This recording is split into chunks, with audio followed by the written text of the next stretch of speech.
Hello मेरे प्यारे बच्चों, welcome back to the meritorious YouTube channel. इस वीडियो में हम बात करेंगे 2023-24 वाले सेशन में हमें फ़िज़िक्स को किस तरह से एमपी बोर्ड के लिए प्रिपेयर करना है, कहाँ से करना है, किस तरह से करना है, ताकि हम जो है पूरे 100% मार्क्स थ्योरी के पेपर में तो कम से कम लेकर आ पाएँ। ऑब्जेक्टिव भी हमारे ना छूटे, उसके लिए मैं आप लोगों को यहाँ पर बताऊँगा। 100% मार्क्स यानी 80 में से 80 मार्क्स या 70 में से 70 मार्क्स का होता है, 70 में से 70 मार्क्स हम किस तरह से लेकर आ सकते हैं, यहाँ पर हम इस बारे में बात करेंगे। बहुत इंपॉर्टेंट वीडियो होने वाला है। एक एक चीज़ मैं आप लोगों को बताऊँगा, कौन सी किताबें इस्तेमाल करना चाहिए वो बताऊँगा, और इम्पॉर्टेंट क्वेश्चंस के बारे में भी बताऊँगा कि कैसे कहाँ से हमें प्रिपेयर करना चाहिए और ऑब्जेक्टिव्स कहाँ से प्रिपेयर करना चाहिए। वो सारी के सारी बातें हम करने वाले हैं। और सबसे सही समय इस वीडियो को देखने का होगा कि अगर आप शुरू में अगर आपने 12th क्लास शुरू ही करी है अभी और इस वक्त ये स्ट्रेटेजी आप अपना लेते हैं तो आप लोगों को बहुत ज़्यादा मैक्सिमम फ़ायदा होने वाला है। अगर आप बीच में भी वीडियो देख रहे हैं यानी कि सेशन के बीच में, तो भी आप लोगों को फ़ायदा होगा, लेकिन शुरू में जो बच्चा देख रहा है उसको सबसे ज़्यादा फ़ायदा होने वाला है। पूरी वीडियो देखना, एक एक पॉइंट्स पर हम बात करेंगे। किन किन पॉइंट्स पर बात करेंगे चलिए वो देख लेते हैं। तो सबसे पहले तो मैं आप लोगों को बताने वाला हूँ कि सबसे पहला जो पॉइंट हम डिस्कस करने वाले हैं यहाँ पर कि सिलेबस जो है वो किस तरह से होने वाला है इस बार। दूसरी पॉइंट पर अपन बात करेंगे कि हमें जो है बुक्स की कौन सी जो है इस्तेमाल करना चाहिए, किस तरह की मतलब कौन सी किताब हमें इस्तेमाल करना चाहिए, ख़ासतौर से एमपी बोर्ड में अगर मुझे अच्छे से अच्छे मार्क्स लेकर आना है। तीसरी बात हम अपन यहाँ पर करने वाले हैं कि आईएमपीज़ के पीछे कब भागना चाहिए और आईएमपीज़ के पीछे कितना भागना चाहिए। अगली और बहुत इम्पॉर्टेंट हम बात करने वाले हैं यहाँ पर कि जो बच्चे जिन्हें शुरू से ये फीड किया गया है, जिन्हें बताया गया है और हम इस चीज़ को मानते हुए भी आए हैं कि अब परीक्षा बोध वगैरह या परीक्षा अध्ययन वगैरह या एनी जो हम कह सकते हैं गाइड होती है या क्वेश्चन बैंक होते हैं, उन सब का कलेक्शन होता है,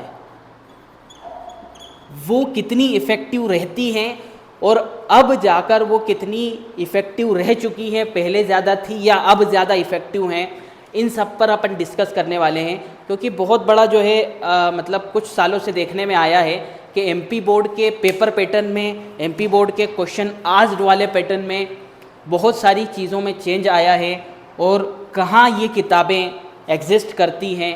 आपने 10th में जो है इन किताबों से पढ़ा था तो आपको कितना फ़ायदा हुआ होगा और 12th में कितना होगा, वो सारी बातें अपन यहाँ पे करने वाले हैं। यानी बहुत इंपॉर्टेंट आप लोगों का ये सेशन होने वाला है। तो चलिए सबसे पहली बात पर अपन डिस्कस करने वाले हैं यहाँ पर कि हमारा जो सिलेबस है वो क्या होने वाला है इस बार। तो सिलेबस के बारे में मैंने लास्ट वीडियो में, जो मैंने 2-3 दिन पहले सिलेबस के बारे में वीडियो डाली थी, उसमें डिस्कस किया था डिटेल में, लेकिन वो वीडियो कुछ इस तरह की हो गई थी कि लंबी भी बहुत हो गई थी और उसमें जो है वॉइस ज़्यादा क्लियर नहीं थी, तो बहुत से बच्चों ने उसे पूरा नहीं देखा होगा, आई एम श्योर। तो यहाँ पर मैं पूरी डिटेल में आप लोगों को बताने वाला हूँ कि सिलेबस क्या होने वाला है। तो बच्चों सिलेबस साफ़ हो चुका है, ये बिल्कुल क्लियर हो चुका है कि सिलेबस जो पिछले बार था यानी 2022-23 वाले सेशन में, जिसमें बहुत सारे चैप्टर्स हटा दिए गए थे बहुत से सब्जेक्ट्स के अंदर, और फिज़िक्स में ख़ास तौर से अगर अपन देखें तो चैप्टर्स तो नहीं हटाए गए थे, उसमें से बहुत सी चीज़ें बीच में से जो है वो काट दी गई थी, हटा दी गई थी। तो हम देखें यहाँ पर तो 70% सिलेबस रह चुका है। उससे पहले वाले सेशन से अगर अपन कंपेयर करें तो 70% सिलेबस रह चुका है, 30% सिलेबस जो है वो हटा दिया गया है, और यही चीज़ इस बार भी चलने वाली है और यही चीज़ आगे भी चलने वाली है। उसका मैं प्रूफ आप लोगों को बताता हूँ। उसका सबसे अच्छा प्रूफ तो ये है कि अभी अगर आप नई NCERT खरीदने के लिए जाएंगे तो आप लोगों को वो रिड्यूस्ड सिलेबस वाली NCERT मिलेगी और ये मार्केट में आ चुकी है। अगर पुरानी NCERT आप लोगे तो ठीक है, वो तो पूरा ही सिलेबस आप लोगों को मिलेगा, लेकिन जब आप नई NCERT लेने के लिए जाओगे मार्केट में, और मार्केट में जाने की भी ज़रूरत नहीं है आपको, अगर आप NCERT की वेबसाइट खोल के देखोगे तो उसमें रैशनलाइज्ड सिलेबस वाला एक आपको जो है किताबों वाला जो सेशन रहता है PDF वाला, उसमें आपको रेशनलाइज सिलेबस रहेगा, तो उसमें साफ कर दिया गया है कि जो नेशनल एजुकेशन पॉलिसी है उसके तहत जो सिलेबस कम किया गया है उसका मेन उद्देश्य, मेन कारण, मेन रीज़न ये है कि लेस सिलेबस और मोर क्रिएटिविटी। तो ये उद्देश्य को लेते हुए जो सिलेबस कम किया गया वापस बढ़ाया नहीं जाएगा। तो इसलिए इस चीज़ को हमें समझना है कि हमारा जो रिड्यूस्ड सिलेबस है वो ही हमें पढ़ना है ना। हम बिल्कुल इस तरह से पढ़ाई नहीं शुरू कर दें कि हम भेड़ चाल में सब कुछ पढ़े चले जा रहे हैं। और बहुत सारे जो है टीचर्स को भी इस बार जो है वो कन्फ्यूज़न है कि क्या होगा, लेकिन ये बात ये मान के चलिए कि बिल्कुल 100% क्लियर है कि जो पुराना सिलेबस यानी कि जो 2022-23 वाले सेशन में जो सिलेबस था वही सिलेबस चलेगा। 2022-23 में कई टीचर, जिसमें से इंक्लूडिंग मी, कंफ्यूज थे कि जो सिलेबस कम किया गया है क्या वो मतलब हमेशा के लिए कम कर दिया गया है या फिर वो सिलेबस जो है कोविड की वजह से कम किया गया है। लेकिन अब ये क्लियर हो चुका है एनसीईआरटी की साइट पर देखते हुए कि ये जो सिलेबस जो कम किया गया है ये एनईपी की वजह से, न्यू एजुकेशन जो पॉलिसी, नेशनल एजुकेशन पॉलिसी 2020 जो है उसके तहत कम किया गया है, जिसका मेन उद्देश्य ये है कि कम सिलेबस बच्चा पढ़े और क्रिएटिव माइंड के साथ में पढ़े, मतलब सिलेबस का बोझ उसके ऊपर कम हो जाए। ठीक है।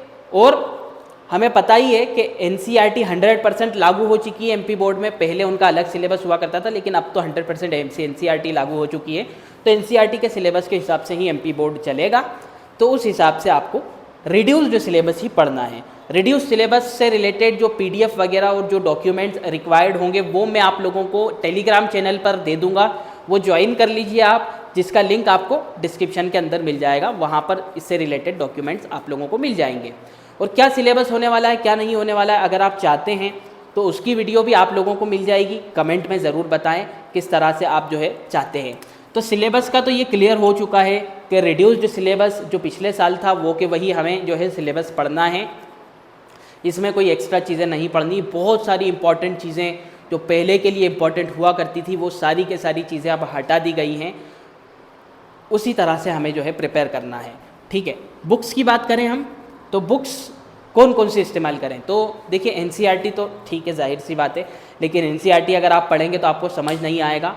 और एनसीईआरटी एक सिलेबस को समझने के लिए होती है, वो आप लोगों को सबको पता है, एक प्रिसाइज सी किताब होती है। उसमें पूरी तरह से पूरा 100% हमारा जो सिलेबस है उस तरह से कंप्लीट नहीं हो पाता जिस तरह से हम चाहते हैं। तो एनसीईआरटी तो ठीक है, एक आप लोगों के पास होना चाहिए रेफरेंस के लिए, और न्यू एनसीईआरटी लेंगे तो ज़्यादा बेहतर रहेगा, जिसमें आपको रिड्यूस्ड सिलेबस मिलेगा। दूसरा ये है कि रेफरेंसेस जो आती हैं, रेफरेंसेस जो एमपी बोर्ड के लिए आती है, उसमें इससे एक सबसे पहले जो किताब चलती है वो नवबोध चलती है। नवबोध चलती है, मैं परीक्षा बोध की बात नहीं कर रहा हूँ। दूसरा जो है शिवलाल चलती है। तीसरा अलग अलग जो है वो प्रबोध वगैरह चलती है। अलग अलग जो है राइटर्स की, अलग अलग पब्लिकेशंस की रेफरेंस किताबें आती हैं, जैसे कि सीबीएसई में भी आती है, बच्चे उसको पढ़ते हैं। लेकिन मैं जो सबसे ज़्यादा रिकमेंड करता हूँ बच्चों, वो करता हूँ नवबोध किताब। बहुत ही प्यारी किताब है, बहुत ही शानदार किताब है, बहुत कम एरर्स उसके अंदर हैं। ठीक है। उसे आप पढ़ेंगे, लेक्चर से पहले पढ़कर जाएंगे क्लास में या फिर लेक्चर देखने के बाद उसको पढ़ेंगे, बहुत ही अच्छे से एक एक चीज़ क्लियर हो जाएगी। और ये समझ लीजिए 100% जो पेपर है पूरा के पूरा ऑब्जेक्टिव इंक्लूडिंग ऑब्जेक्टिव्स इस किताब में से बैठता है। जी हाँ, 100% पेपर की बात कर रहा हूँ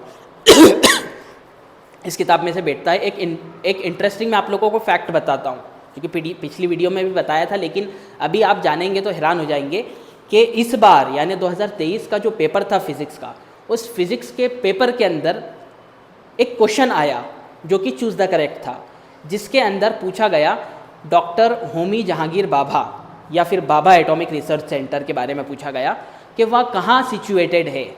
ठीक है। अगर आप देखेंगे तो किताबों के अंदर उसका आंसर अंदर है ही नहीं। अंदर मतलब जब अपन उसको सिलेबस में खंगालने की कोशिश करेंगे तो एक तरह से ऐसा लगता है कि भाई आउट ऑफ सिलेबस क्वेश्चन है, लेकिन आउट ऑफ सिलेबस तो नहीं था। फिर इस तरह के एक आध दो ऑब्जेक्टिव दे दिए जाते हैं एमपी बोर्ड द्वारा हर साल, ताकि इससे मेरिट लिस्ट डिसाइड हो पाए कि बच्चे ने पूरी तरह से पढ़ा है या नहीं। तो यकीन नहीं करोगे आप, अंदर से तो वो क्वेश्चन नहीं था, लेकिन वो जो क्वेश्चन था, वो जो आपका नवबोध किताब होती है, नवबोध जो किताब होती है, उसका कवर पेज जो होता है, उसमें अगर आप देखेंगे तो होमी जहांगीर बाबा के बारे में जो दिया हुआ है, और उस कवर पेज को जब पलटाएंगे और अंदर जो मतलब लिखा हुआ है टेक्स्ट, उसमें जो है बाबा एटॉमिक रिसर्च सेंटर के बारे में पूरी इन्फॉर्मेशन दी हुई है। तो वो सारी के सारी जो है इन्फॉर्मेशन दी हुई है, तो वहाँ से जो है क्वेश्चन बनाकर उन्होंने दे दिया। ठीक है, तो इतनी ज़्यादा विश्वसनीय किताब, इतनी ज़्यादा शानदार किताब, और एक एक ऑब्जेक्टिव अगर आप देखेंगे तो उसमें से आया, मतलब मैं ऐसा नहीं बोल रहा हूँ कि ऑब्जेक्टिव जो एक्सरसाइज होती है उसमें से आया, लेकिन उसके टेक्स्ट में से ऑब्जेक्टिव्स बनकर आए। तो बहुत ही शानदार किताब है, इसे आप पढ़ेंगे बहुत सारी चीज़ें आपकी क्लियर हो जाएगी। और जेई नीट की अगर जो बच्चा तैयारी कर रहा है, उसमें भी काफ़ी ज़्यादा हेल्प होती है इन किताबों से।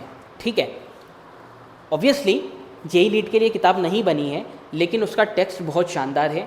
उसमें कई क्वेश्चंस आप लोगों को जेई नीट के जो है जिस तरह से क्वेश्चन जो है डायरेक्ट क्वेश्चन आ जाया करते हैं जेई नीट में भी, वो क्वेश्चन में भी आप लोगों को बहुत ज़्यादा हेल्प मिल सकती है नवबोध अगर आप किताब पढ़ेंगे।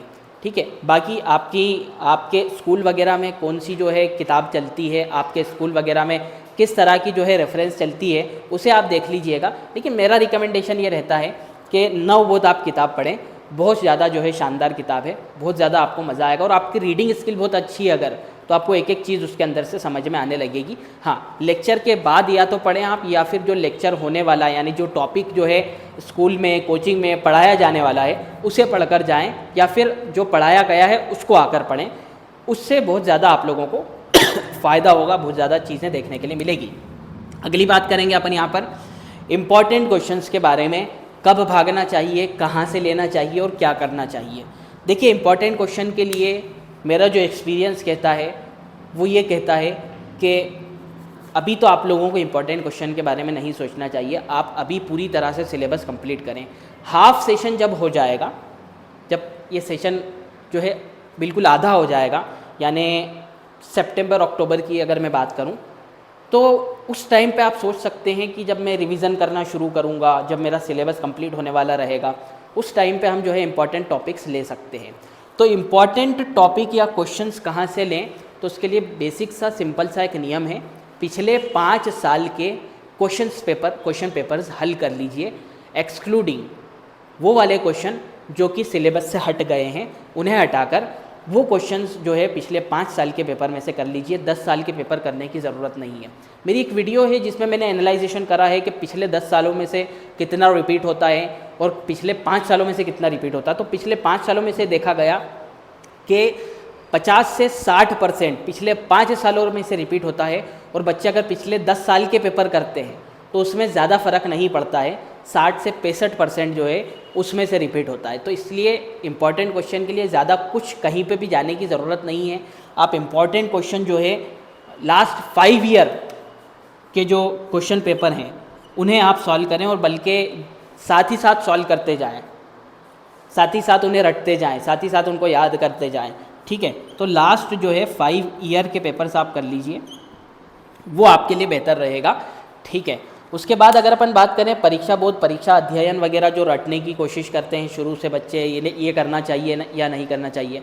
देखिए, अब अगर मैं आप लोगों से बात करूं तो परीक्षा बोध, परीक्षा अध्ययन वगैरह या जितनी भी किताबें प्रबोध, ये इतनी इफ़ेक्टिव नहीं रही है जितनी पहले हुआ करती थी। जी हाँ, बिल्कुल मैं आप लोगों को हवा में बात नहीं कर रहा हूँ, पूरी रिसर्च है मेरी, उस पर बात कर रहा हूँ।